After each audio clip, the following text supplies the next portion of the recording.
Ultimately, once people reach out, they understand that I am the one that's going to help them versus them coming and saying, like, this is what I need and I need you to do it. They're looking for me and my creative expertise. So it begins before you even do the Square Sprint. A lot of upfront work. It starts there. Hello, entrepreneurs, designers, digital nomads, and business gurus. Welcome to Circle Live, our internet talk show just for Squarespace Circle members. I am Sam Z, your Senior Community Events Manager. And I'm Sarah G, Team Lead for the Circle Program team.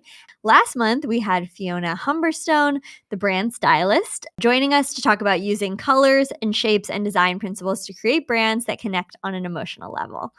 You can watch the replay video anytime on the new Squarespace Circle YouTube channel. Like and, if you want, subscribe. Today, we're joined by Hayley Fetters of Studio Seaside. She's going to be talking to us about the process she uses to level up her design business. Coming up, we'll share our interview with Hayley. We'll also have her joining us live for an audience Q&A. But to start us off strong, let's go into another edition of Release Notes Live.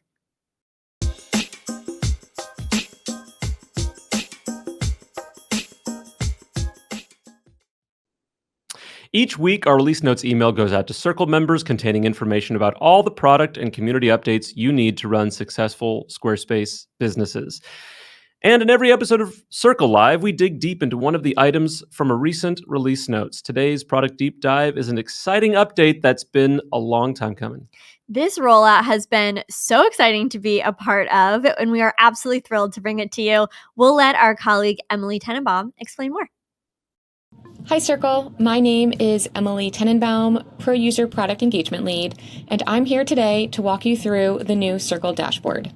We've heard your feedback. Between things like projects, points, and new releases, it can be tough to stay on top of all things Circle. That's why we created the new Circle dashboard, which you can access alongside projects and domains by clicking Circle in the new extended navigation. From the top of your Circle dashboard, you can see your current status, as well as the benefits that come with it. If you're a silver partner, you'll also see some of the benefits you can get by earning gold status. And same thing for platinum status if you're a gold partner. Here, you can also check the number of points you have, as well as how many more you'll need to earn your next status. Plus, you can sign up for referral payments to earn commissions for new projects. Scrolling down, you'll find the latest on all things Squarespace, including new platform features, community updates, and Circle-exclusive betas. There's also a section containing handy resources tailored to creative professionals, such as blog posts and upcoming Circle events you can register for. Finally, at the bottom, you'll see a breakdown of all the benefits of Circle membership by status. With this new dashboard, your Circle benefits are more integrated with your work on Squarespace than ever before. Over time, we'll continue to iterate on this space. Just check in regularly to see the latest news and updates, and we hope you love it as much as we do. For more product updates, Circle members can check out the news and announcements on the forum at the link Taylor is sharing in the chat or in the show notes. Of course, many of these updates will appear in your Circle dashboard. And make sure to watch your email for more release notes. Now, Sarah, I'll hand it over to you for a segment we call Circle Member Moments.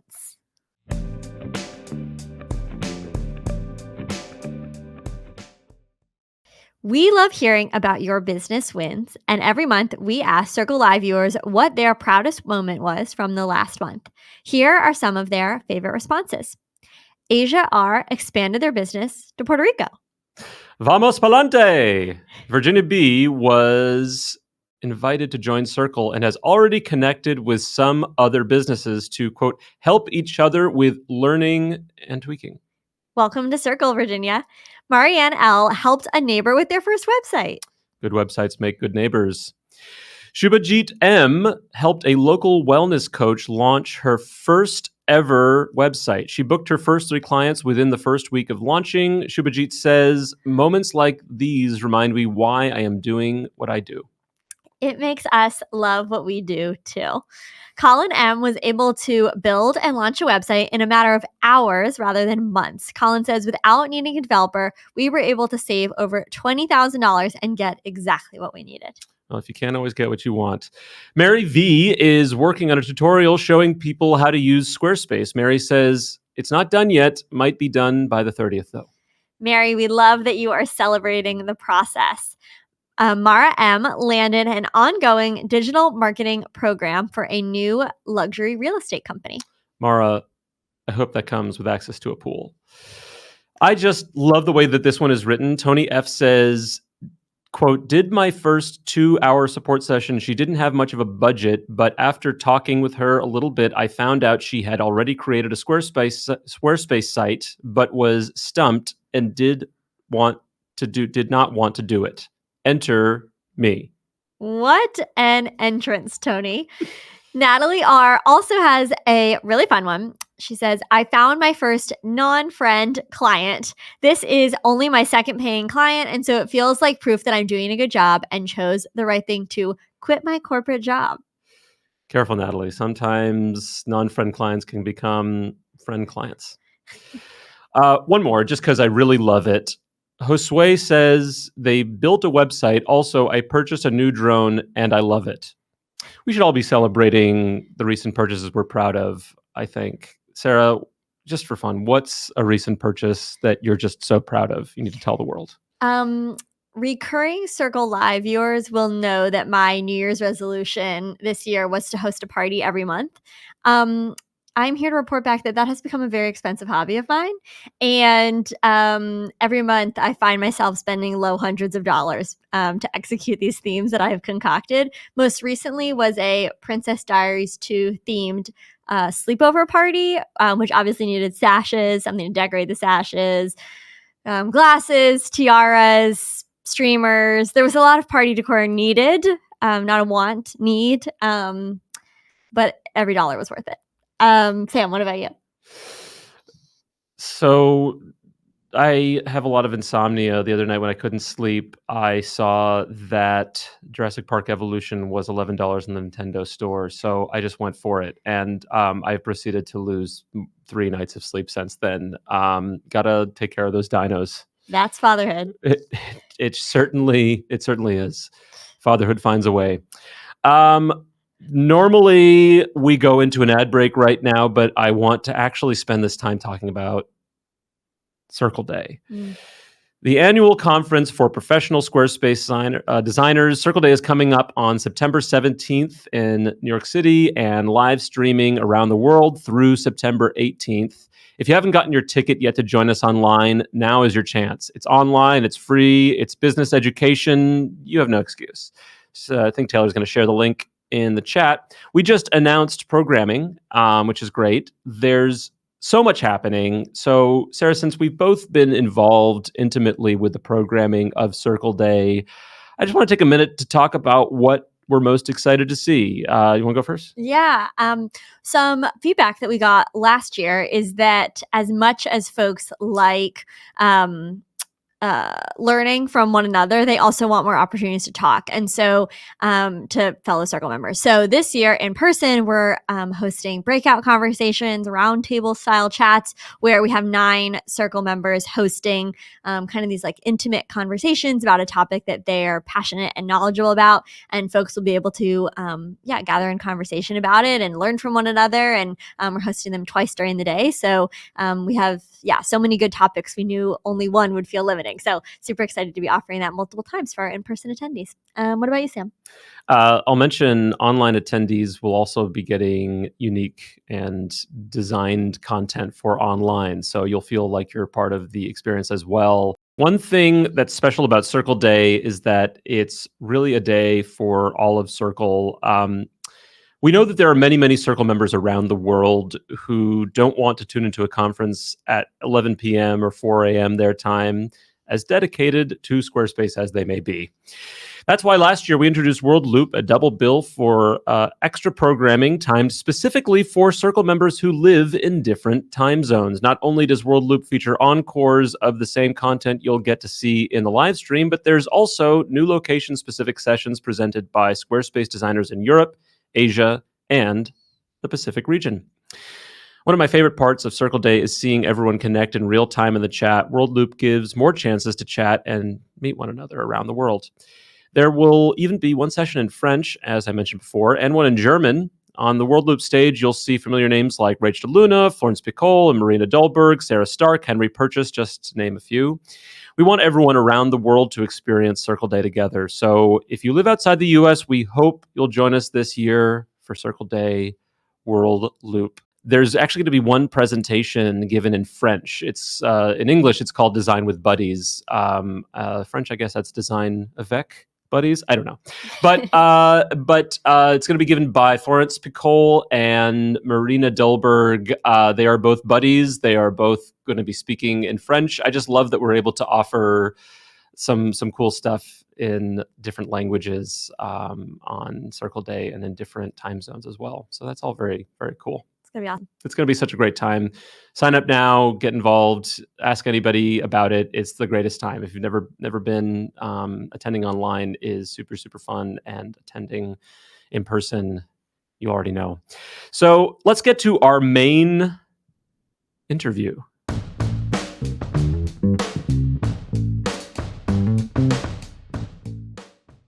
Today on Circle Live, we are thrilled to welcome Hayley Fetters. Hayley is a fantastic web design educator and the brilliant mind behind Studio Seaside, an agency that truly shines with health, wellness, and lifestyle brands. And speaking of Circle Day, Hayley spoke at Circle Day last year. We loved it. I don't know if there's anything else to say. We just loved it. I love hearing her speak. She's got so much knowledge. This month, we sat down with Hayley so she could share her insights on how you can elevate your design process with her tried and true Squarespace process. Here is our interview with Hayley Fetters. So I want to start with some numbers. I've heard somewhere that Squarespace sites start around $3,000, but you told us that you can charge much more than that. And a lot of the reason why is because of the processes that you've set up to make things easy and fast and professional for your clients. Can you tell us what is a Square Sprint and how does that offering deliver on its value? Yeah, so essentially a Square Sprint is a completed Squarespace website in 1 week. So starting on Monday, finishing on Friday, and a more simplified Squarespace site. So nothing e-com or setting up scheduling, more of like a portfolio or services-based site. And I'm able to do that so quickly because I've refined my process so well, and I have really great communication and onboarding with my clients. And I think that there's a lot of value in that. Clients really want quick turnaround. You know, the world moves fast these days. People want it yesterday. And by being able to deliver quality work quickly, people are willing to pay for that. And just with my experience and pricing, that starts around $5,000. I know from your earlier conversation that you like to be in control. Me too. But we also know that a lot of times with designers, it can feel like the customer is the one in control. How do you kind of like stay in control of this process with such a tight turnaround time? Yeah, so that starts way before we're even diving into the process. A lot of it comes from my own personal branding and the content that I put out and the way that I attract clients. So they see me as a creative expert rather than just a designer for hire. And so that's translated on my website, in my social media, the discovery call that I'm having with the clients where I'm guiding them through my process. Ultimately, once people reach out, they understand that I am the one that's going to help them versus them coming and saying, like, this is what I need and I need you to do it. They're looking for me and my creative expertise. So it begins before you even do the Square Sprint. A lot of upfront work. It starts there. I think increasingly more we're seeing Circle members offer website in a day, website in a week. How did you know that this was something that would be a good fit for you and your business? Yeah, I just started getting really burnt out on long, drawn out projects. a super custom site, which I still do. Like I'll do bigger websites that need more time. They need more customization or features that cannot be done in a week. And I still do that. But I found that for these smaller projects, like even these portfolio sites, I would leave 4 weeks, right? That was kind of like the standard. And then all of a sudden it would bleed into 6 weeks, 8 weeks. And I'm just like waiting to get paid, waiting for content. Once I realized I needed to be more clear and communicate with clients that I needed content in a timely manner in order to move forward with the project, I was able to tighten that timeline and then refine my process even further. Communication is so key. So continuing to communicate with clients the expectations and boundaries. And then once I really refined that 4-week process, I was like, you know what, I can make this even faster. And I was able to get it down to a week. And the way that I think about it also is that the clients are happier because they're getting it sooner. But it's also more profitable for me because if I'm charging $5,000 for a 4-week project, but I can actually do it in 1 week, I get my time back. I get the opportunity to take on even more clients. So it's ultimately more profitable for me, and clients love it because they're like, oh, wow, I have a whole website in a week and I'm ready to go. I'm curious, with only having 5 days and would love to get into kind of the breakdown of each of them, but how do you prevent scope creep? I imagine, in some of those discovery calls, you're understanding what the client's looking for and whether it's like actually doable in 5 days, but what does that process look like? Communication is just so key with clients. You have to be really upfront. And so prior to them deciding, like after that initial discovery call where we're seeing if we're a good fit for each other, I send a project proposal that outlines the scope.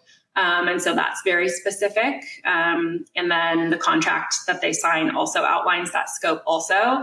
And then there's a line in the contract that says like, if you want anything outside of this scope, then we can negotiate it, whether it's hourly or an additional fee. And then making sure that I stick to that, right? Because I tend to be, I want to make people happy and I want my clients to be happy, right? So like, depending on the client, I might be like, oh, sure, I'll add that extra page on her, but then it like snowballs. So making sure to be really clear and upfront and sticking to your boundaries and then outlining, everything in writing. Cool. Would love to get into the breakdown of the 5 days and kind of how you landed on structuring it this way. So there is the pre-work, like the onboarding that we talked about, contract, invoice, questionnaire. That's before day one. Then they're given a link to schedule their meeting. Day one, we have a kickoff call where we're talking about the creative direction for the site, the goal for the site. Obviously, we still want the site to be designed strategically so that we are having it achieve the goal that they want. So whether it's their portfolio, whether it's a sales page or a mom and pop restaurant, whatever it is, we want to make sure that we're targeting that website to the correct audience. And then talking about any like features that they have or any examples of sites that they like, the overall kind of tone and vision for the site. After that call, I put together creative direction and sitemap. So the sitemap basically just kind of like outlines each page and where that page will flow to, as well as the goal for each site. Or each page. So, do we have a call to action on this page? Like, what's the point of this page on the website? So sitemap and then a creative direction, which if they have brand guidelines, I'll pull in those brand guidelines, any sort of imagery. At that point, I'll kind of hop in Squarespace and start to like build out sections that I think might work on that site. And then I'll screenshot and put it on that creative direction. And then that way, and then I send that to them on day one. So that's Monday. That evening, they need to go through that creative direction and leave me any feedback. The point of that creative direction is to just make sure that we're on the same page. So in my branding process, I use the one concept method, and I also use it with my web design process, where essentially I'm only delivering one concept. I'm not giving them 3 ideas and letting them choose from it. And the reason that is successful is because we do that creative direction before so that they can approve the colors and the typography and all of those site features before we actually jump into doing the design. So that's day one. They've given me feedback. Beginning of day two, if I need to make any changes to that creative direction, I'll go ahead and make it. And then I build out the homepage. And depending on how detailed that homepage is, I sometimes will have time for like a second page on day two also. And then I get that over to them to review, get their feedback, and make any changes if needed. And then day 3 and 4, I'm hopping into Squarespace and building out the whole site. So, I always start with a blank template. So adding colors, typography, site styles. I like to do like the footer and the header before I begin anything. That's like how I get myself set. And then I'll build out the main nav and just kind of like work my way through there. So that's 3 and 4. Typically around like midday, day 4, I'll be able to send them a link to the site to review. They'll review it, send me any changes. And then day 5, we're making any final changes, any back-end needs. So, just like configuring SEO settings, any like of those little tweaks that you need to do on the back end that the client probably isn't even aware that is happening, but it's really important for a successful site. And then we'll hop on a final call and we'll transfer their domain or connect it if needed. And then the site is launched, and that's the end. I love that we got to join you on this journey, and it only took 5 minutes. So cool to hear about your process and to have you break it down like that.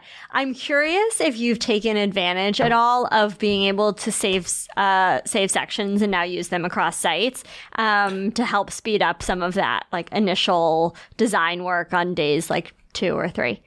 Yes, absolutely. So that is one of my favorite features, even being able to save it through the same site or other sites. I haven't used it a ton through other sites, but I think like what I might do since I have like next time I have downtime is build out a bunch of footers and save that like across other sites, or build out a bunch of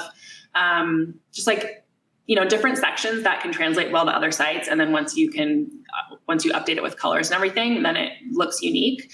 But yeah, I definitely use that a lot within it's a single site, but then across multiple sites, it's going to be a game changer for sure. Cool. What do you think is the biggest pitfall that you'd want to avoid, and something that typically doesn't go well, and how to handle it during the sprint process? So I would say if you're not comfortable in Squarespace, or if you're fairly new to it, and to working with clients and being able to set boundaries and communicating with clients, then it's probably not going to go as smoothly. And then if you are not clear and upfront about the scope and the process to start, then there are going to be things that are added on, or the client is not going to get you feedback in a timely manner, and it's going to drag on or bleed into the next week. So experience and then process needs to be nailed down. Otherwise, you're not going to have success. And by nailed down, you mean not just for yourself, but for the client? Yes. Yeah. Well, your own process, knowing that what your web design process is. Like this is what works for me, right? Like, and I always say this to like my course students and my coaching clients, like, just because this works for me, I'm not saying that you have to do it this way. I want you to test and change as needed. But knowing what your own process is so that you can guide the client through, and then communication with the client, being super upfront about expectations, boundaries, all that stuff. Are there things that you're strategically not communicating to your clients? Yeah, I would say like a lot of the back end stuff that they don't even know is happening. So like setting up the description of each page, the social image thumbnail, favicon, just like all those little things that, yeah, I don't need to ask them for. I know that they need it, and I know that they have no idea what that is. I'm just going to do it.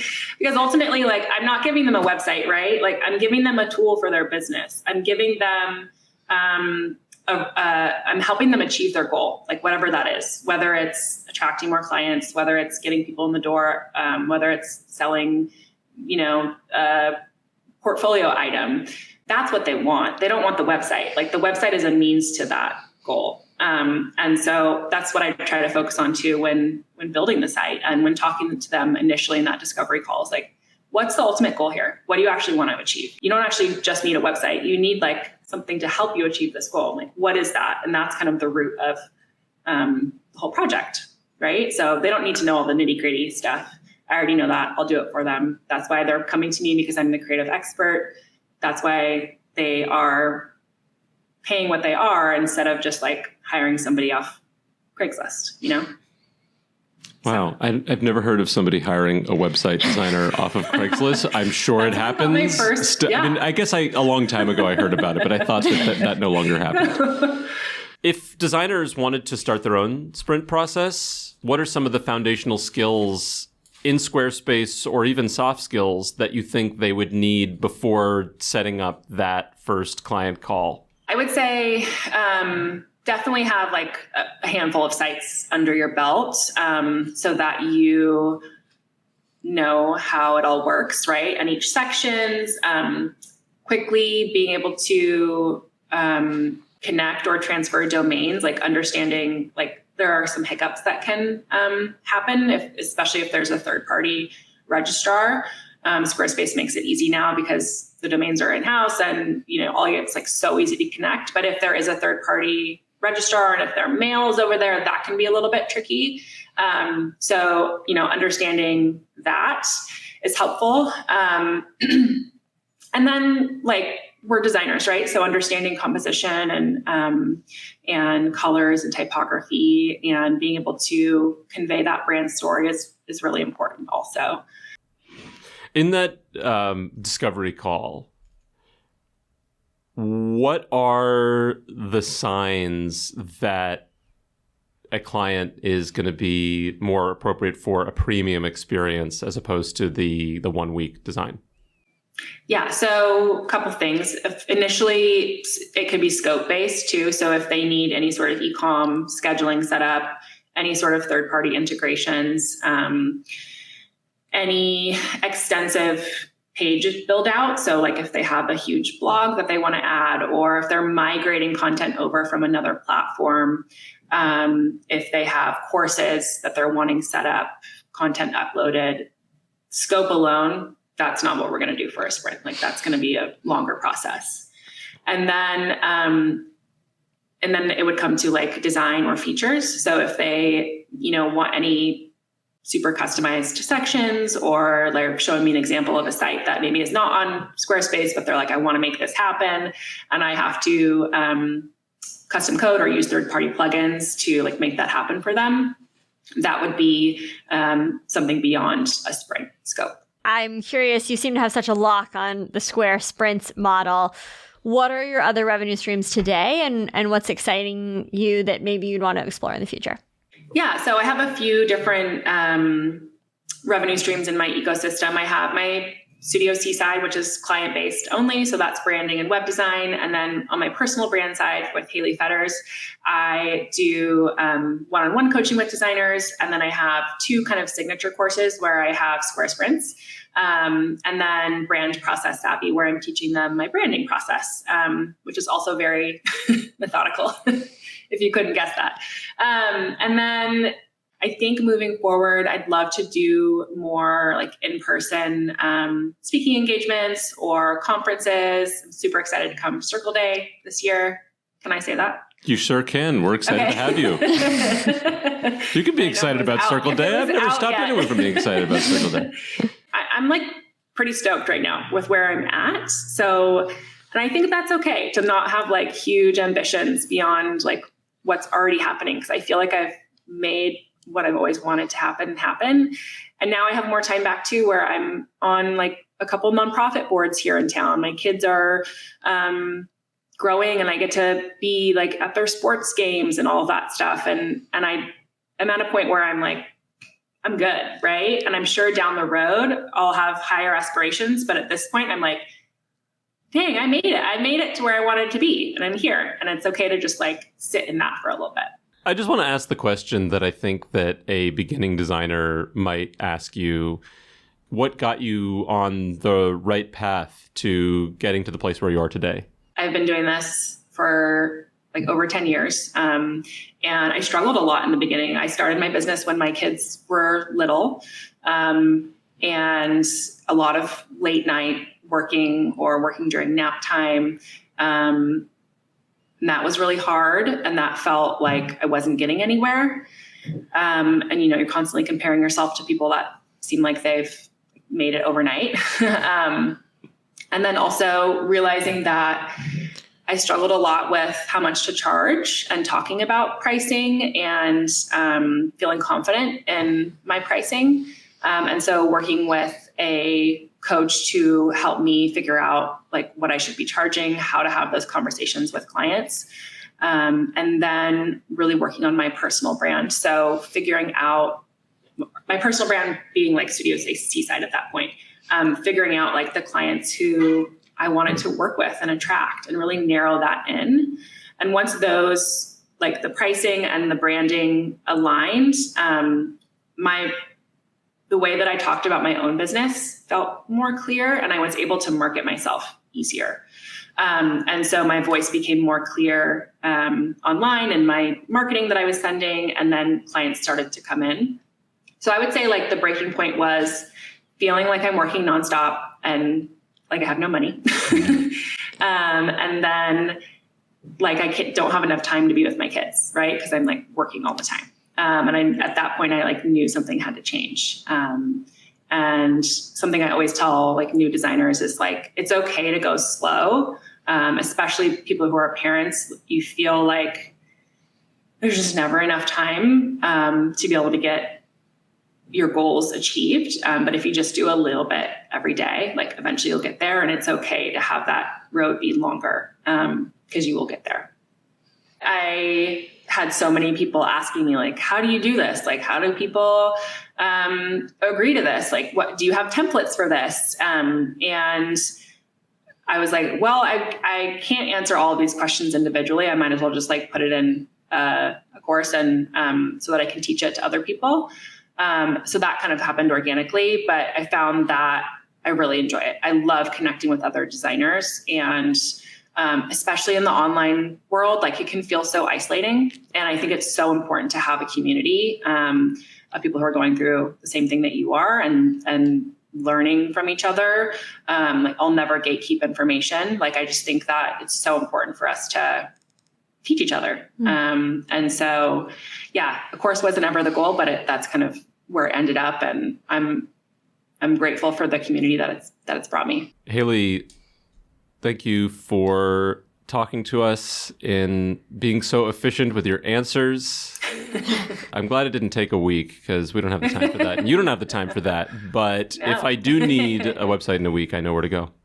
I'm here. And thank you so much for having me. It's a lot of fun. And I'm excited to see you guys in person. Oh, so excited to see you in person. Yeah. Us too. Yeah.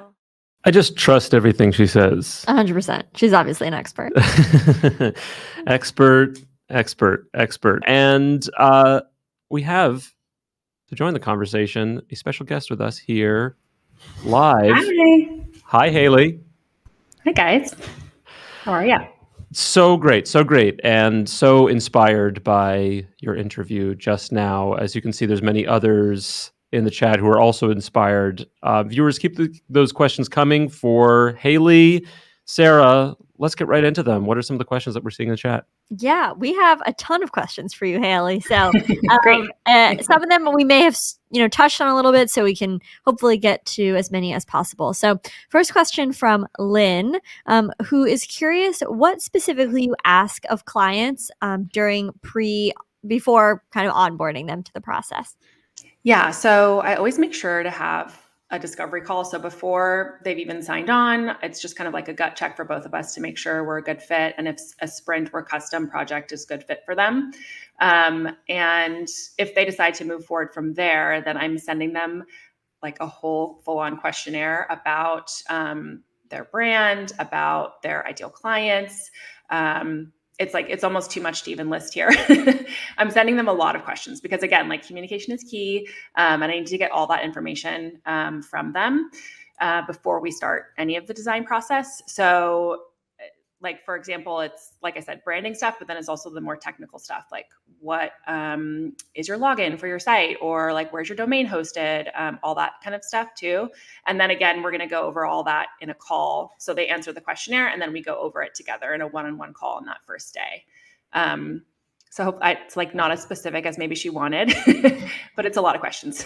No, that was great. I think it's helpful to understand, like, some of them are about the brand and what they're what you're creating and what they've already done. And then some of it's like very tactical. And I think that's super helpful. Yeah. All right. Question from Arlie, who says, do you start with a particular template? Are there a few that you like? I think you mentioned using the blank template. Yeah, I always start with a blank template. That's just my preference. Because I have been doing it so long and I know Squarespace well enough. Like, I know like what I can do. I know what the limitations are, especially if I'm not doing anything super custom. So I prefer to just start with a blank template. I think there are like some really great base templates to use also, if maybe even if a client says, I really like this site, can we like customize this template for mine? So yeah, always a blank for me, but I don't think that that's like a right or wrong answer. I think it's just a preference for the designer. Cool. All right. Christine says, when you agree to work with a client, do you schedule their week? I guess kind of like, what's the process like? Okay, you have the discovery call, you agree that you're a good fit. How do you get them on the calendar? Yeah, so I use like a calendar scheduling to block out my own availability. So I'll kind of look into the future, like, all right, this week would be a good week for sprint week. And I'm not doing like 4 in a month. Typically I'll do like two a month, like max, because I want those free weeks. So I'll just make sure I block out my calendar, and then I'll send them that link and they can choose a start date that is good for them. And I'm also kind of flexible too. Like, and I work with clients all over the world. So, you know, my Monday might be someone else's Tuesday. So I'm flexible in that way as well. Cool. That's a good note. All right. Question from Carla. What systems do you use, Hayley? Communication for feedback, project management, etc. Yeah, I've tried a few over the years, like Asana or Notion, and I think those work really well for big projects that have a lot of moving parts. But I have found for the sprint weeks and clients who are like smaller businesses with not a lot of decision makers, like just good old email kind of works best for me and my client. They're comfortable with that. They don't have to learn like a whole new system just for this short week-long process. So we just kind of email back and forth. I will do Zoom meetings a lot. I will record Loom videos often if I'm trying to explain something that needs a visual explanation. I'll use that. And then for onboarding and like client relationship management, I use a CRM for that to like send the contract and invoice, the questionnaire, all that stuff. Great. Question from Sarah, but not me. Do you collect all assets upfront, images, copywriting, logo, etc., before starting any design? Yes, 100%. Like that's part of the communication that I'm telling them up front is like, this all needs to be ready before we start on day one. So that's inside of the questionnaire too, is like they're sending me all of those assets, content, stuff like that. Sometimes if they don't have content ready, I'll use AI to like write the content as a placeholder for them. But I'm letting them know like, hey, this isn't ready. You can go in and edit it as needed afterwards. But yeah, all that stuff has to be delivered before. Love it. That probably streamlines it a lot. Interesting question from Denise, who says, do you allow a buffer week between projects to manage any potential overflow beyond the 5-day build? Yes. Yeah. I wouldn't, if I could avoid it, I wouldn't do back-to-back sprint weeks just because it is kind of draining for me also. Like I want to be able to have that time. And that's kind of one of the reasons I like to do sprints, is because I can just do 2 of them in a month and get more of my free time back. So yeah, buffer weeks for sure. And then I have other client projects going on sometimes too, right? So I'll need that week to be able to check in with my other clients and all that stuff. Yeah. Just to kind of double click into Denise's question, how often is a 5-day sprint actually overflowing beyond 5 days? Not very often. Like it kind of depends. Sometimes if they are delayed with like the last little bit of feedback, or occasionally if there's technical stuff with like the domain or transferring, sometimes people will have a domain hosted elsewhere, and I always recommend transferring it into Squarespace. It's just so everything's under one house. So sometimes there's kind of little delays with that, but part of the agreement for Squarespace for Square Sprints is that I'm moving forward, whether you get back to me or not. I'm launching this site on Friday. So for the most part, like it's launched on Friday, and if they want to go in and make edits afterwards, they can. Or sometimes it does bleed over if they're not available on that Friday for me to do a tutorial, kind of like handoff walkthrough. Related question from Manny, who says, Hayley, do you ever have clients who request to have edit access to the site as you're actively designing? If so, how do you manage changes that they may make to your design? I typically don't hand over access until after. Sometimes if they have already started the website and we're building in their account, then they will have access. If they were to do that, I would just kind of ask them to not hop in and kind of like undo anything that we've done until after. But it will depend on the client. Like anybody who works with clients knows that sometimes people like to jump in and do it themselves, even though they're paying you to. So kind of a case by case basis, but I try not to have them in there until after I hand it over.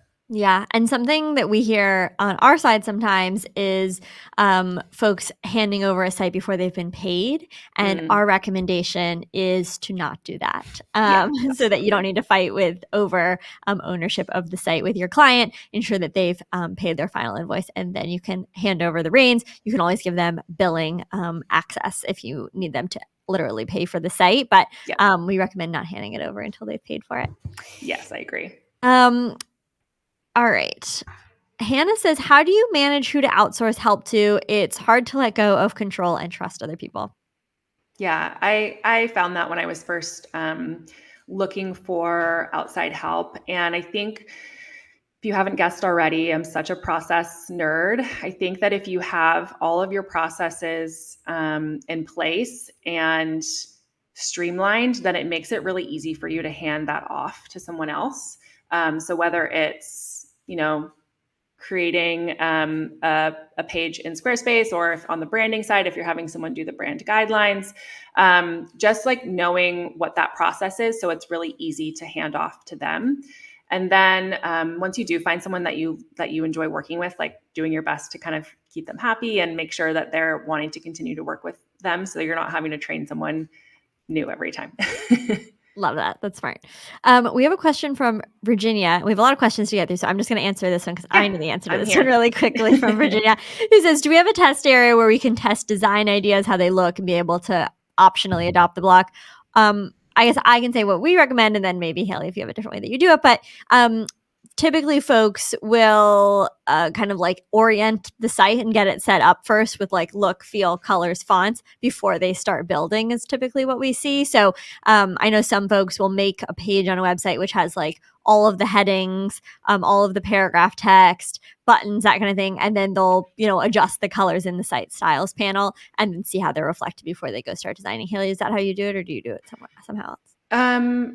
Before I answer that question, that would be a really good idea to use to build a page like that and save it across sites, so that when you are first starting a site, you can just go to that page and then adapt it all from there.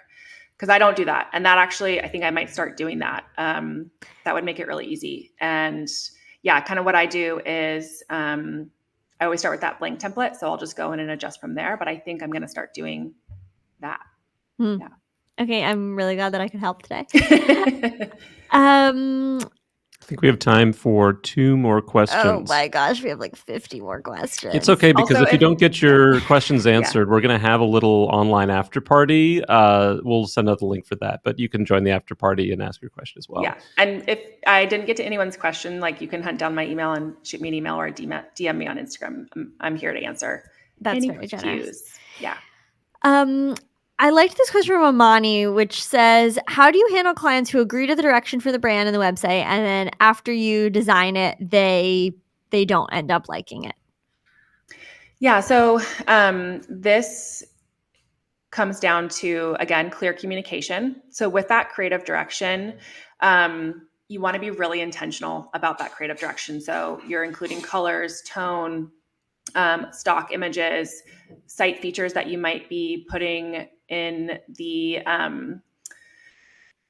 site, and having them review that before design begins. And then that way, if it does come to the point where you create a design that they're not necessarily happy with, you can go back to that creative direction and kind of say, well, like we made this choice because you liked these colors and you liked this typography. And if someone's not familiar with the one concept method, that's essentially what it is.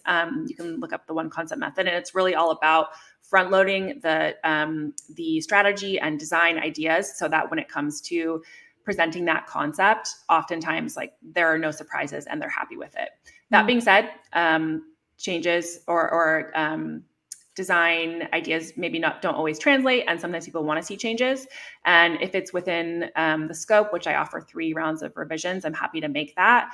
And with sprint weeks, I've again told them with communication in the front end, you won't have a ton of time for changes and switching things up. So they are aware of that, when they're giving me their feedback. Awesome. All right. And last question that I think we have time for right now. Mark said, how much time do you spend training your client on the back end? What areas do you cover, and how do you fit that into the process? Yeah. So we do, on that final day, I'll do just a final tutorial call, and usually book out about 30 minutes because it is a more simple site. There's not a lot to go over. There's not a lot of custom features. I'm walking them through the pages and settings, billing settings. If there's, a lot of images on their site or galleries, I'll teach them how to upload images. And then I always point them to the help section on Squarespace, because honestly, it's more in depth than I could ever give them. And then I let them know that's there if you need help. And then of course, I'm always here if you have questions. I really try to be available to my clients, obviously within reason, because I want them to come back, or I want them to refer me, and I do get invested in them and their business, and I want them to be happy and succeed. So depends on the client. I usually book about 30 minutes. Sometimes it's less, sometimes it's more. Love it. Hayley, thank you for making yourself available to us. Yes, today. Thank you for having me. This has been wonderful talking to you. You're such a pro. I mean, just listening to you answer all those questions, you lined them up and you knocked them down. It's so impressive. Such an impressive designer. We're gonna have to have you back on the show sometime. I would love that. Thank you. Right. Well, looking forward to seeing you at Circle Day. That's all for today's show. Thanks for joining us live. We will be back with Circle Live next month, where we will be joined by another Squarespace pro, Becca Harpain of Inside the Square, to talk about optimizing your websites for AI overview search results. I've been searching for something just like that. You sure have. Until next Circle Live, I'm Sam Z. And I'm Sarah G. Reminding you, nothing travels better than mobile design. Bye, everybody.